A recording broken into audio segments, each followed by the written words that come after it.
बिस्मिल्लाहिर्रहमानिर्रहीम। अल्लाह ताला ने तुम्हारी दुआ सुन ली है, थोड़ा सब्र करो। अल्लाह ताला की रहमत से कभी मायूस मत होना। वो बहुत कुछ देने से पहले तुम्हारे सब्र का इम्तिहान ज़रूर लेता है कि तुम करती क्या हो, शिकवा या सब्र। ज़िंदगी में कभी शिकवा शिकायत मत करना, क्योंकि अल्लाह ताला ने तुम्हें हर तरह से मुकम्मल बनाया है। ज़िंदगी ऐसी चीज़ है जो अल्लाह ताला ने हमें अता की है और हमें इसका बेहतरीन तरीके से इस्तेमाल करना फ़र्ज़ है। अपनी रूह को अल्लाह ताला का ज़िक्र सुनाया करो, तुम्हारा वजूद दिन ब दिन निखरता जाएगा। जो आपके नसीब में लिख दिया गया है वो यकीनन आपके दरवाज़े तक पहुंचने वाला है।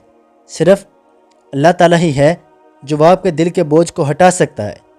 डिप्रेशन में रहने की एक वजह अल्लाह ताला से दूरी होती है। दिल की उदासी एक सजदा से दूर हो जाती है।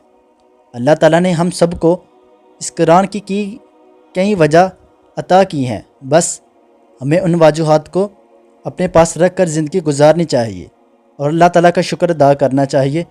मायूस कभी नहीं होना चाहिए, क्योंकि अल्लाह पाक ने हमें जो अता किया है शायद वो किसी की दुआ भी हो सकता है। नेक और वफ़ादार मर्द औरत की एक निशानी ये भी है, वो अल्लाह ताला के थोड़े दिए पर भी अल्लाह ताला का शुक्र अदा करते हैं। शख्स अलहदा रहता है, वो फितने फसाद से बचा रहता है। जिसे अल्लाह ताला ने अक्ल दी हो वो बात के तह तक पहुंचता है। शख्स लोगों से आजमाइश और इम्तिहान लेता है, वो एक दिन उन लोगों से जुदा हो जाता है। शख्स अपने आप का बड़ा ख्याल करता है, वो एक दिन ज़लील ख्वार होता है। शख्स अपनी ज़बान को काबू में रखता है, वो हमेशा उम्दा बातें करता है। सफ़ी कहता है, मुझे मोहब्बत की समझ तब आई थी जब सेब 5 थे और हम 4 थे, तो मेरी माँ ने मुझे कहा था कि मुझे सेब पसंद नहीं।